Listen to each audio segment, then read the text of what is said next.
ആപ്കി അദാലത്തിൽ സ്വാമി രാംദേവിന്റെ മേലുള്ള കുറ്റാരോപണം ഇദ്ദേഹത്തിന്റെ പാത കൊമേഴ്ഷ്യൽ ആണ് എന്നുള്ളതാണ്. സ്വാമി, താങ്കൾ അംഗീകരിക്കുന്നുണ്ടോ ജനങ്ങൾ താങ്കൾക്ക് നൽകിയ പണത്തിന്റെ അത്രയും മറ്റൊരു സ്വാമികൾക്കും നൽകിയിട്ടില്ലെന്നുള്ളത്? ഞാൻ ജനങ്ങൾക്ക് വേണ്ടി വലിയൊരു കാര്യം ചെയ്യണമെന്ന് ആഗ്രഹിച്ചു. അത് ഗവൺമെന്റ് ചെയ്യേണ്ടതായിരുന്നു.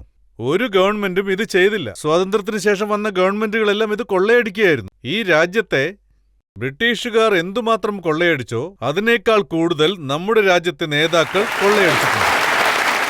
ഇതാരും വലുതാക്കുന്നില്ല. അതുകൊണ്ടാണ് ജനങ്ങൾ കൈയടിക്കുന്നത്. പക്ഷേ ഇങ്ങനെ പറഞ്ഞാലും, അതായത് രാജ്യത്തുള്ള സ്വാമിമാരും ഒക്കെ ഇതുപോലെ ജനങ്ങളെ കൊള്ളയടിക്കുമെന്ന് പറഞ്ഞാലും കൈയടിക്കും. അതായത് ഇത് സത്യമാണ്. ഈ നാട്ടിൽ ഒരുപാട് ബാബമാർ അവരുടെ വീട്ടിനെ തന്നെ ട്രസ്റ്റാക്കി മാറ്റി. അവരുടെ അനന്തരാവകാശികളെ ട്രസ്റ്റിയാക്കി, മരുമക്കളെ ട്രസ്റ്റിയാക്കി. ഇതിനു മുമ്പുണ്ടായിരുന്ന സന്യാസിമാർ, മഹാഋഷികൾ, അവർക്കെല്ലാവർക്കും ഏക ഭാര്യയായിരുന്നു. പക്ഷെ ഇപ്പോൾ ഉള്ളവർക്ക് ഒരുപാട് ഭാര്യമാരുണ്ട്. ഭാര്യമാർ മാത്രമല്ല, പ്രണയിനികളുമുണ്ട്. സ്വാമി, മറ്റൊരു അഭിപ്രായമുണ്ട്. ഈ മതം വെച്ചുള്ള സാമ്പത്തികം പോലെ മറ്റൊന്നിലും ഇല്ലെന്നാണ് പറയുന്നത്. ഇപ്പോ ഈ കാര്യം, ഇതിൽ ശരിക്കും മതത്തിന്റെ പേരിൽ ജനങ്ങളിൽ നിന്ന് പണം വാങ്ങുന്നത് തെറ്റല്ല. എന്നാൽ ആ പണം എന്തിനു വേണ്ടി ചിലവാക്കുന്നു എന്നതാണ് പ്രധാനം. അപ്പോ ഈ കാര്യത്തെക്കുറിച്ച് പറയൂ. താങ്കൾക്ക് ലഭിക്കുന്ന പണം താങ്കൾ എന്താണ് ചെയ്യുന്നത്? ഇതുവരെ ഞാൻ വാങ്ങിയ പണമെല്ലാം, അതായത് അതിൽ നിന്ന് ഞാൻ ഹരിദ്വാറില് പതഞ്ജലി യോഗപീഠത്തിന്റെ ഒരു OPD ഉണ്ടാക്കി. അത് ലോകത്തിലൊരു വലിയ OPD ആണ്. അവിടെ ഏകദേശം 5000 രോഗികളെ ശുശ്രൂഷിക്കാൻ കഴിയും. അവിടെ ഓരോ ആൾക്കും സൗജന്യമായി ഉപദേശങ്ങൾ കിട്ടും. അവിടെ ഒരാളോടും 1 രൂപ പോലും കൺസൾട്ടൻസി ഫീസ് വാങ്ങില്ല.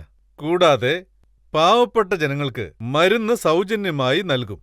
മരുന്നിൽ 90% ഡിസ്കൗണ്ട് കൊടുക്കുന്നുണ്ട്. അതും ദുരുപയോഗം ചെയ്യാത്ത രീതിയിൽ. ഞാൻ വാങ്ങുന്ന ഓരോ രൂപയും അതിന്റെ കണക്കുകൾ ഈ രാജ്യത്തെ ആരുടെ മുമ്പിലും ചോദിച്ചാൽ ഞാൻ കാണിക്കും. മറ്റൊരു കാര്യം, ഇപ്പൊ ഏകദേശം 500 പേർ ആശ്രമത്തിൽ സേവനം ചെയ്യുന്നുണ്ട്. 100 വൈദ്യന്മാരുണ്ട്. ആരിൽ നിന്നും 1 പൈസ പോലും വാങ്ങുന്നില്ല. ഞാൻ നിർമ്മിച്ചിട്ടുള്ള പതഞ്ജലി യോഗപീഠത്തിൽ അതിൽ ഏകദേശം 20% മുതൽ 25% വരെ ജനങ്ങൾക്ക് സൗജന്യ താമസം, സൗജന്യ ചികിത്സ, സൗജന്യ മരുന്നുകൾ, അതിനുള്ള ഏർപ്പാടുകൾ ചെയ്യുന്നുണ്ട്. ജനങ്ങളുടെ കയ്യിൽ നിന്ന് വാങ്ങുന്നത് ജനങ്ങൾക്ക് വേണ്ടി ചെലവഴിക്കുന്നു. സ്വാമി, ഇത് ബിസിനസ് അല്ലേ? അതായത് താങ്കൾ ക്യാമ്പ് ചെയ്യുന്ന സ്ഥലങ്ങളുടെ പുറത്തെല്ലാം മരുന്ന് കടകൾ വെക്കാറുണ്ട്.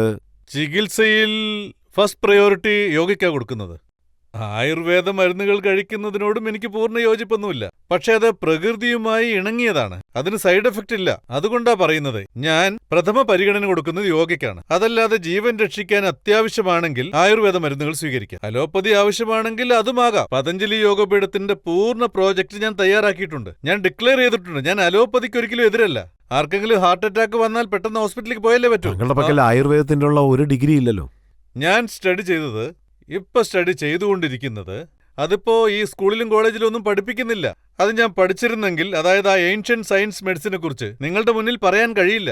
എനിക്ക് പറയാനുള്ളത്, ഏൻഷ്യന്റ് മെഡിക്കൽ സയൻസിൽ ഫിസിക്കൽ ബോഡിയിൽ റിസർച്ച് നടക്കുന്നുണ്ട്. ഫിസിക്കൽ ബോഡിയെക്കുറിച്ച് എനിക്ക് നല്ല നോളജ് ഉണ്ട്. ആർക്ക് വേണമെങ്കിലും എന്നോട് ചോദിക്കാം. പക്ഷെ ഒരു ഡോക്ടർ എന്നുള്ള നിലയിൽ മരുന്ന് കൊടുക്കുന്ന ആളുടെ അടുത്ത് ഒരു ചെറിയ ഡിഗ്രിയെങ്കിലും കാണണ്ടേ? നോക്കൂ, എനിക്ക് ഡിഗ്രി ഉണ്ട്. ഞങ്ങളുടെ ഋഷി പരമ്പരയിൽ ഗുരുകുല രീതിയിലായിരുന്നു വിദ്യാഭ്യാസം.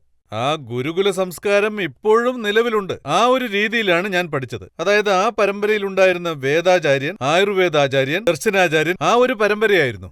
ഇന്നിപ്പോ ആ ഒരു സംസ്കാരത്തെ തന്നെ നിങ്ങൾ മറന്നുപോയിട്ടുണ്ടെങ്കിൽ എങ്കിൽ നിങ്ങൾക്ക് ഈ ചോദ്യം എന്നോട് ചോദിക്കാം. പിന്നെ മറ്റൊരു കാര്യം, അത് ഞാനിപ്പോ നിങ്ങളോട് പറയാം.